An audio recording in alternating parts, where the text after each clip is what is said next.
Good morning everyone.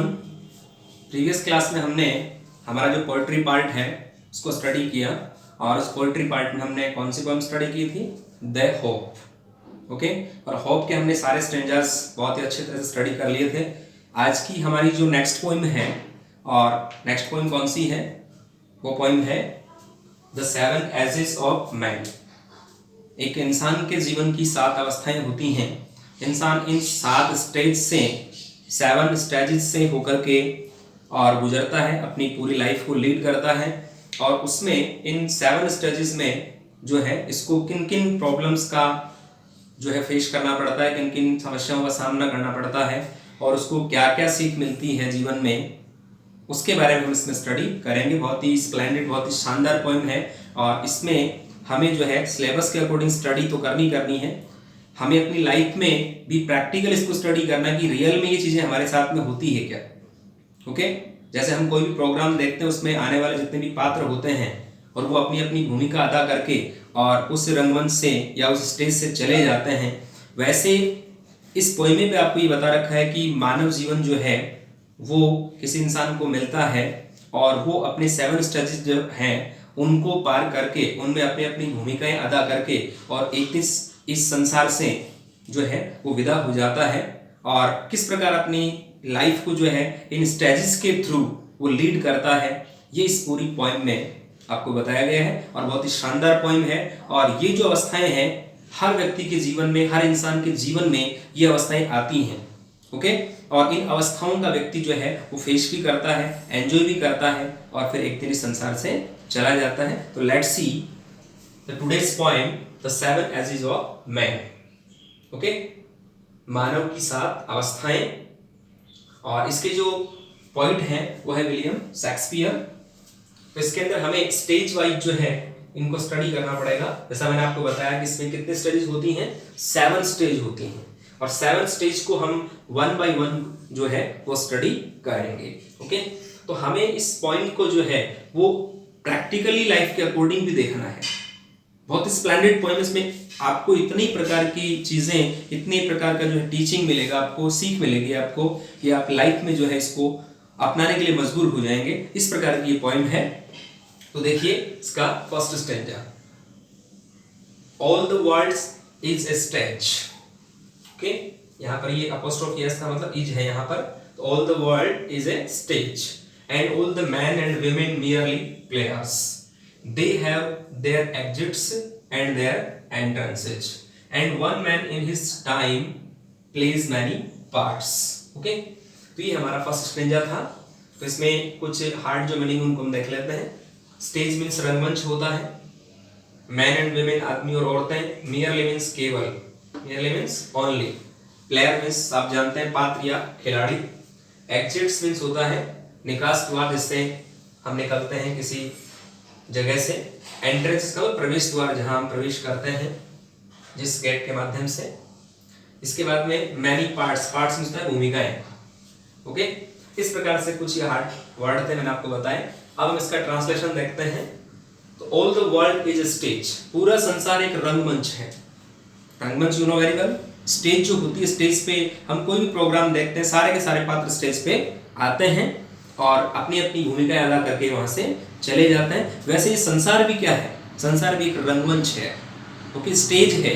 इस संसार में हम आते हैं और आकर के अकॉर्डिंग टू टाइम अपना अपना रोल प्ले करते हैं और according to time role play करते हुए हम यहाँ से चले जाते हैं। जैसे पात्र या जो भी रंगमंच के पात्र होते हैं, कलाकार होते हैं, वो आते हैं अपने स्टेज पे और अपनी अपनी भूमिकाएं अदा करके वहां से चले जाते हैं।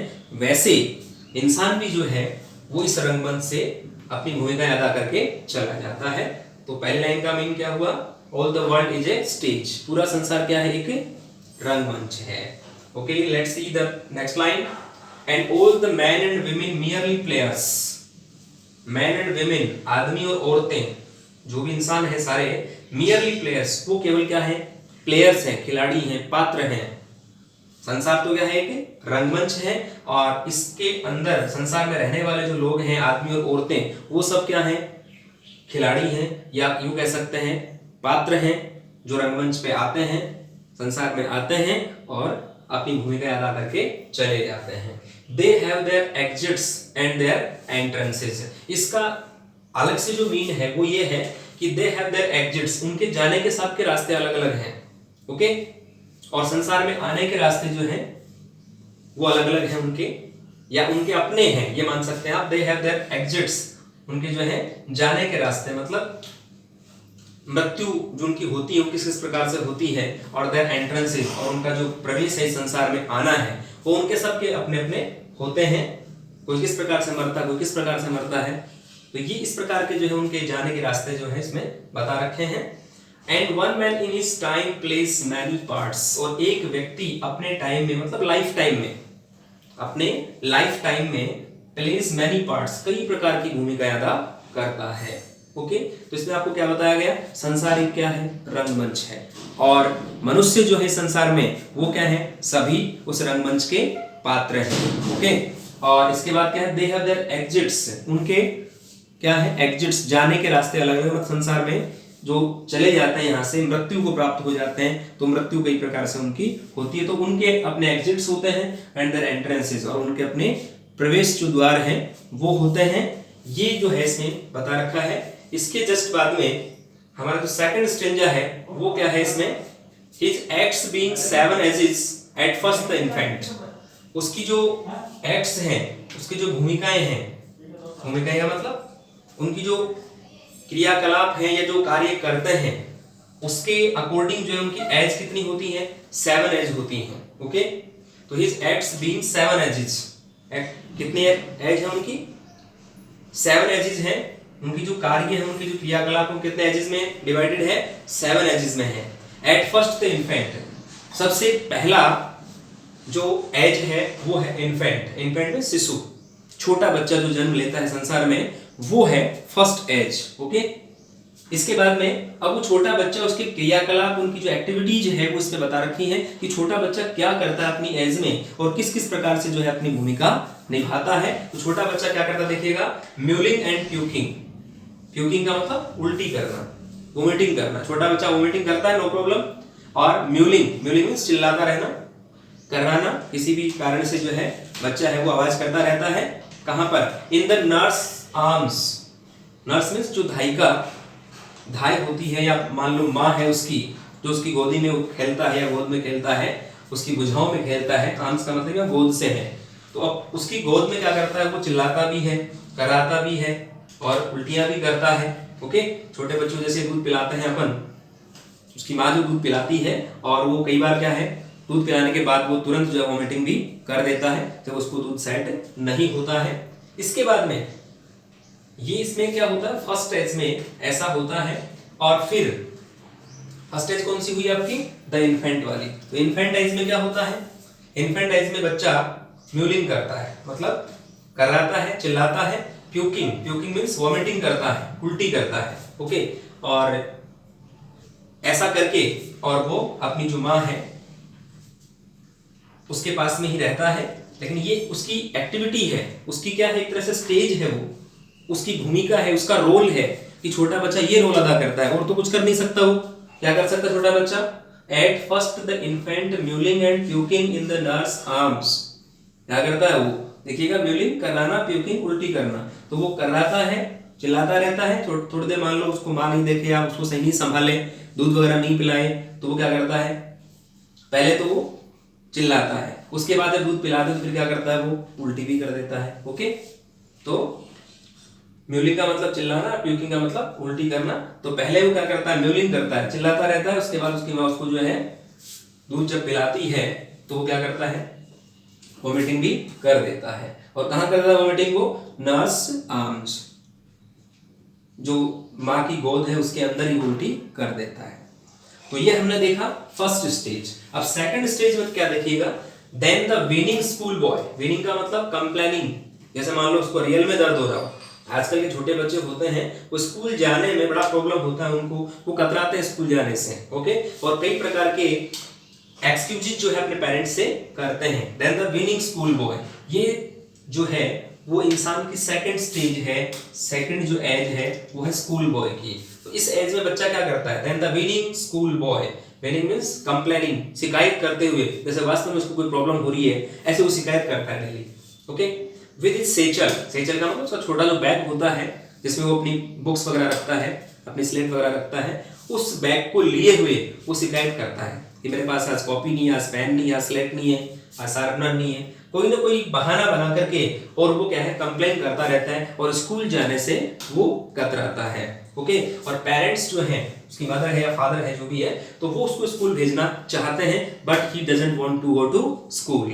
Okay, and shining morning face, देखो उस बच्चे का चेहरा, जो बच्चा कहाँ जाता है, स्कूल जाता है, उसका चेहरा कैसा होता है, मॉर्निंग फेस, बिल्कुल चमकता हुआ चेहरा होता है।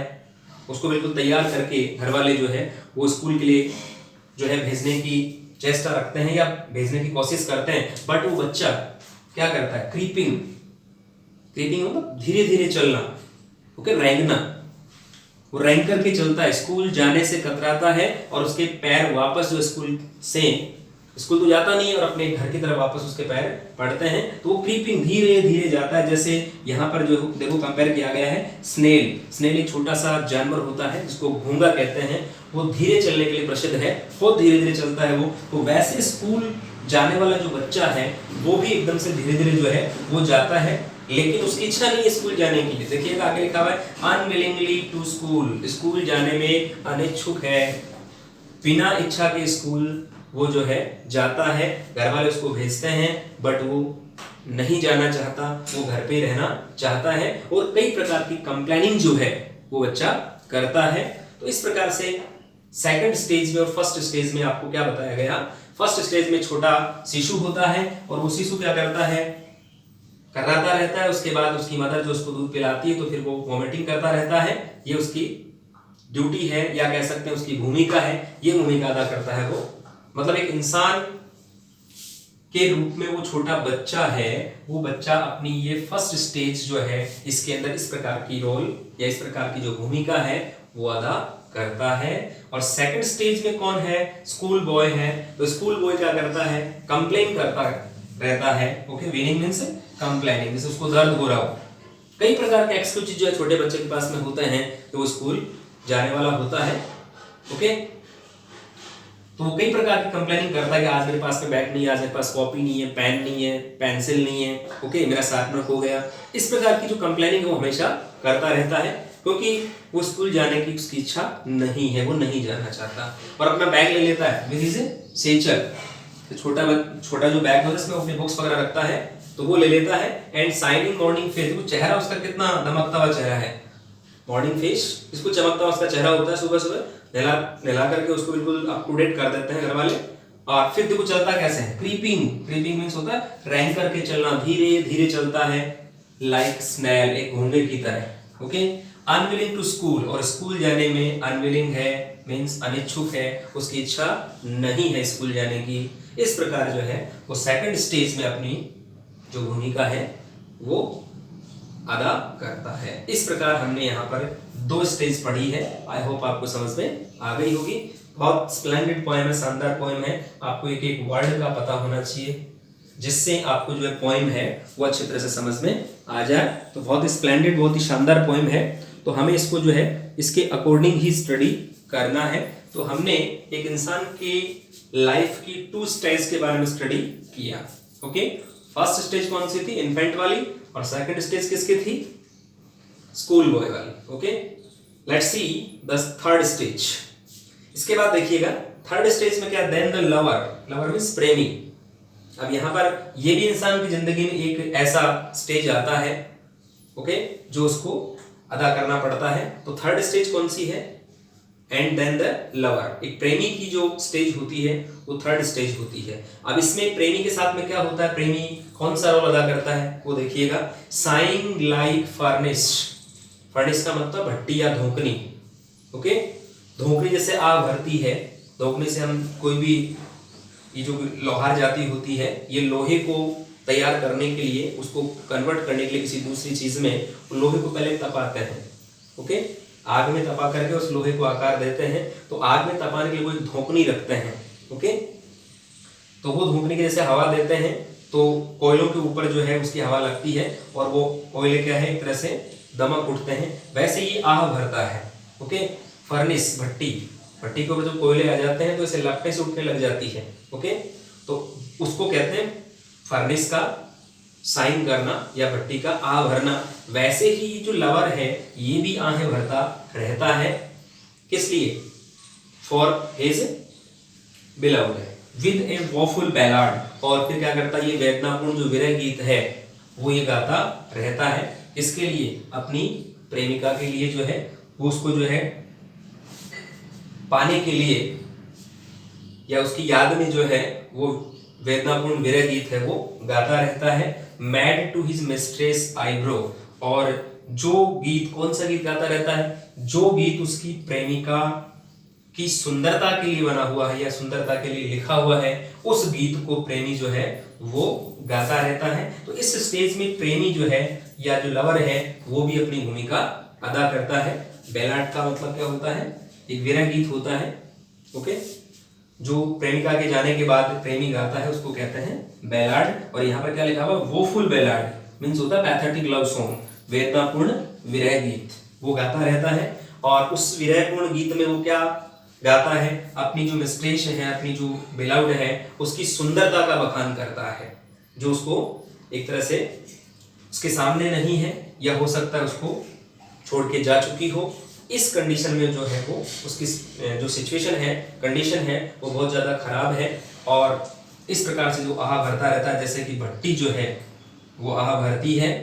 ओके, उसके साथ में जो है वो विरहपूर्ण या वेदनापूर्ण जो गीत है, विरह गीत है, उसकी याद में जो गीत है वो गाता रहता है। और वो गीत जो है मिस्ट्रेस आईब्रो, जैसा आईब्रो मतलब भौहें होता है, मिस्ट्रेस का मतलब बिलव्ड, तो उसकी जो बिलव्ड की सुंदरता है, उस सुंदरता के लिए जो गीत है वो लिखा हुआ था, उस गीत को वो गाता रहता है।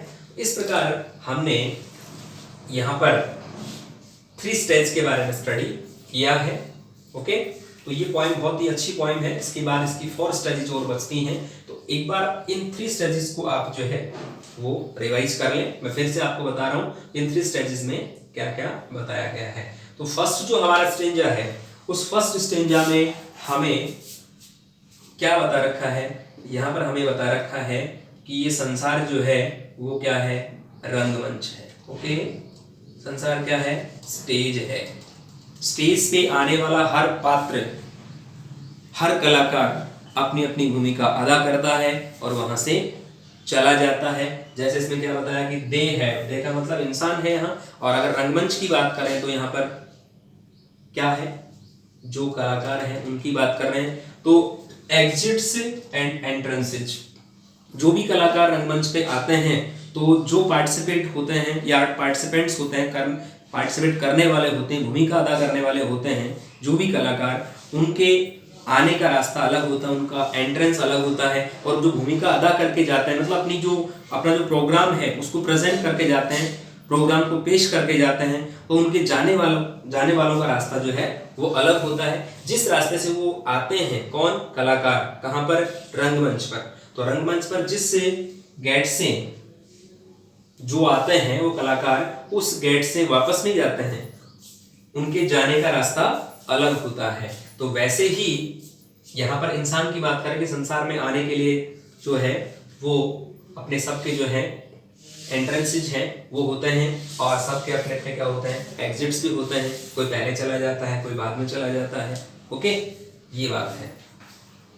फिर इसके बाद में क्या बता रखा है? And all the man and women merely players, केवल और केवल इंसान क्या है? केवल प्लेयर्स हैं, केवल क्या है? पात्र हैं, अपनी भूमिका अदा करते हैं, चले जाते हैं। उनके अपने अपने क्या होते हैं? एग्जिट्स होते हैं, निकास द्वार होते हैं, जाने के रास्ते होते हैं, और अपने अपने आने के रास्ते जो है इस संसार में होते हैं। And one man in his time, अपने ही एक टाइम में वो कई प्रकार की भूमिकाएं अदा करता है। ओके, तो ये हमारा फर्स्ट स्टेंजा है। अब हम स्टेज फर्स्ट का स्टडी करेंगे। अब इसके अंदर देखिए फर्स्ट स्टेज में क्या होता है, यहाँ पर बता रखा है हिज एक्ट्स बीइंग 7 एजेज, उसके जो कार्य हैं वो 7 अवस्थाओं में है। एक इंसान के जो कार्य हैं वो 7 अवस्थाओं में होते हैं, या 7 अवस्थाएं वो पार करता है। उनके अकॉर्डिंग क्या क्या काम करता है, क्या क्या अपनी भूमिका अदा करता है, वो 1 by 1 हम स्टडी कर रहे हैं। तो फर्स्ट स्टेज देखिएगा, एट फर्स्ट सबसे पहले द इन्फेंट, सबसे पहली जो स्टेज है वो है इन्फेंट वाली, शिशु वाली स्टेज है। म्यूलिंग एंड प्यूकिंग, म्यूलिंग का मतलब क्या होता है? चिल्लाना, और प्यूकिंग का मीन्स क्या होता है? उल्टी करना।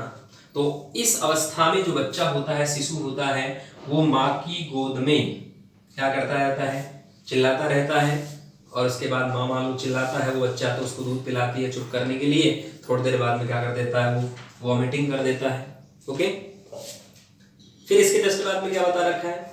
Second stage. तो फर्स्ट स्टेज में शिशु ने अपनी भूमिका अदा कर दिया, ये शिशु का इतना ही काम होता है। फिर इसके जस्ट बाद mewling and puking in the nurse arm, ये हो गया। Then the whining school boy with his सेचल।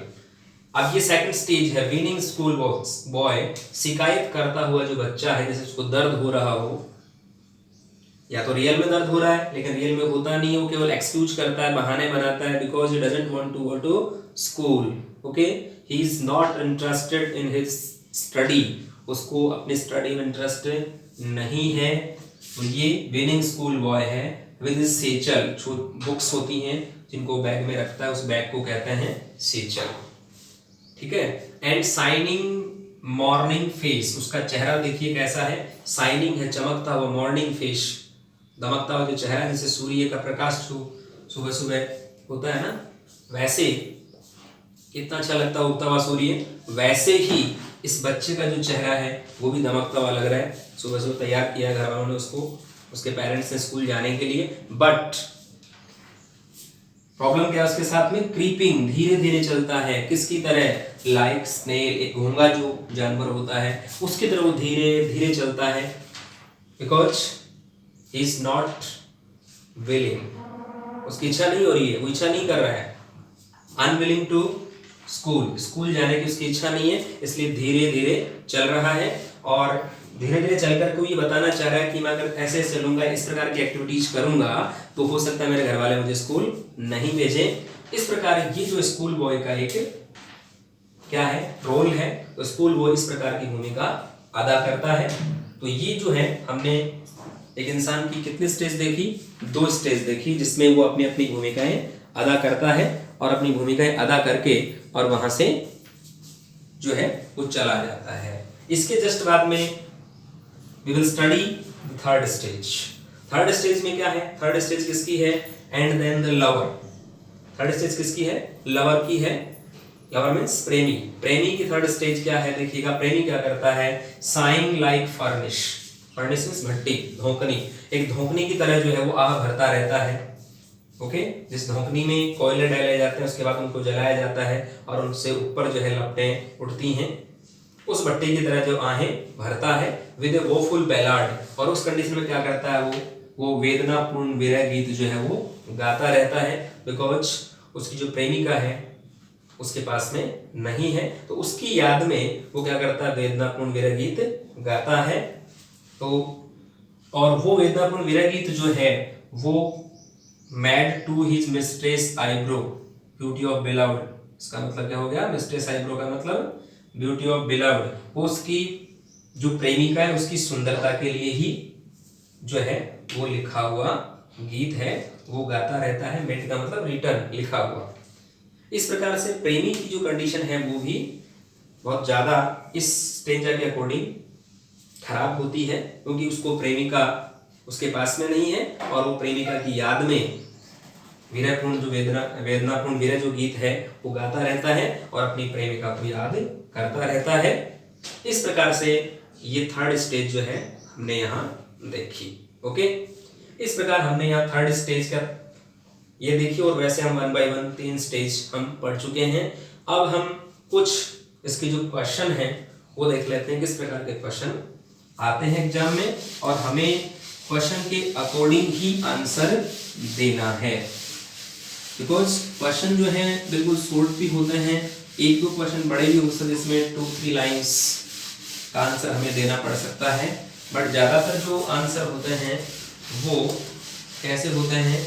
छोटे ही होते हैं। ओके, तो यहाँ पर हम कुछ क्वेश्चन करेंगे, आपको स्टेंजा देखना है और स्टेंजा को देख करके और आपको जो क्वेश्चन के आंसर देने हैं। मैं वैसे क्वेश्चन बना रहा हूँ आप स्टेंजा को देख करके उसका आंसर देंगे।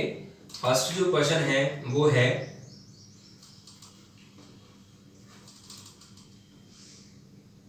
व्हाट इज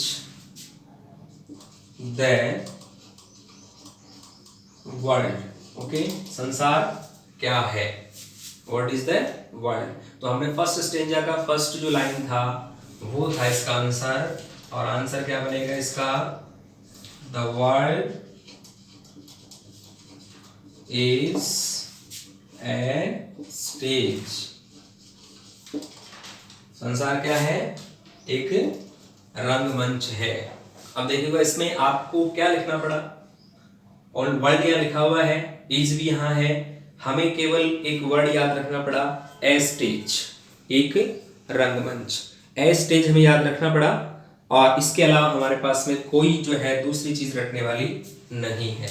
हमारे क्वेश्चन का आंसर क्या हुआ, the world is a stage. Question क्या है, what is the world. Okay, तो ये स्टेंजा वाइज जो है क्वेश्चन आएंगे, जो स्टेंजा आपको देंगे उसके अंदर आपको क्वेश्चन पूछ लेंगे। ओके, सेकंड जो क्वेश्चन है वो देखिएगा, मैं फर्स्ट स्टेंजा के अकॉर्डिंग ही बना रहा हूं। Okay, who are players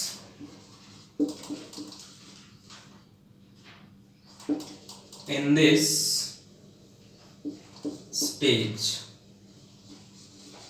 okay, इस स्टेज में कौन है वो प्लेयर हैं। ओके, तो यहां पर आंसर क्या हो जाएगा इसका, या आप यूं भी लिख सकते हैं इसको, who are players in the world. World के अंदर जो है प्लेयर कौन है। तो यहां पर सेकंड जो लाइन है उसमें आया था, क्या आया था, the man and women are players, okay, in this stage। इस स्टेज में या इस रंगमंच में या इस रंगमंच पर क्या है, आदमी और औरतें हैं, वो क्या है, केवल पात्र हैं। ठीक है, इस प्रकार से हमें जो है क्वेश्चंस के आंसर देने हैं। तो यहाँ पर आपको देखो व्हाट से आंसर जो क्वेश्चन था वो स्टार्ट था, हमने इसका आंसर देखो एक ही लाइन में दिया है, लाइन पूरी भी नहीं हुई। वैसे सेंटेंस तो पूरा हो गया लेकिन एक लाइन कंप्लीट नहीं हुई। इसके जस्ट बाद में यहाँ पर देखो हु से स्टार्ट, तो उसमें हम केवल क्या लिख रहे हैं, वो कीजिएगा the man and women, only ये लिख रहे हैं। और उसके जस्ट बाद में यहाँ पर जो है आर से लेकर के और कंप्लीट जो सेंटेंस है उसकी हमने कॉपी की है, केवल लास्ट में क्वेश्चन मार्क है उसको हमने हटाया है। ओके, तो इस प्रकार से हमें जो क्वेश्चंस के आंसर देने हैं, तो मैं प्रीवियस क्लासेस में आपको WH वर्ड्स के बारे में और हेल्पिंग वर्ब के बारे में बता चुका हूं। तो उन हेल्पिंग वर्ब्स को, WH वर्ड्स को आपको ध्यान रखना है, और उनकी हेल्प से हम ये डायरेक्ट वाले क्वेश्चन, चाहे वो स्टेंजा के हों और चाहे हमारी जो बुक्स हैं, टेक्स्ट बुक हैं, ओके, पैनोरमा और रेनबो, उनसे आने वाले जो डायरेक्ट क्वेश्चन है उनका भी आंसर जो है हम WH वर्ड्स और हेल्पिंग वर्ब्स उनकी हेल्प से, उनकी सहायता से दे सकते हैं। ओके, इस प्रकार से देखिएगा थर्ड क्वेश्चन। अब इसमें आपको क्या है, धीरे धीरे इन जो एजेज हैं, जो 7 एजेज हैं उनके नाम भी याद रखने हैं। कई बार जो है एग्जाम में एग्जामिनर किसी भी स्टेज का नाम पूछ सकता है, जैसे what is the third stage, what is the second stage, what is the fourth stage, okay, और what is the fifth stage. Okay, वैसे मान लो क्वेश्चन विच से ही पूछ सकता है, which is the second stage. Okay, इस प्रकार से ये आपको ध्यान रखना है, इनके 7 स्टेजेस के आपको नाम कंफर्म याद रखने हैं। जैसे मैं क्वेश्चन बना के बताता हूं आपको, which is the first stage. Okay, ये क्वेश्चन है कि फर्स्ट स्टेज कौन सी है। ओके, तो यहां पर हम यहां से इसको लिखेंगे आंसर के रूप में। तो हमारा आंसर जो इसका क्या होगा, the first stage is the infant. Okay, the first stage is the infant. Okay, इसके जस्ट बाद में मान लो आपको ये पूछ ले which is the second stage, क्या पूछ ले which is the second stage, तो सेकंड स्टेज कौन सी हो गई, तो इसका आंसर हम कैसे लिखेंगे, the second stage is the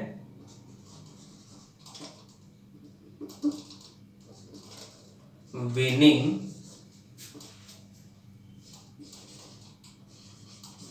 school boy.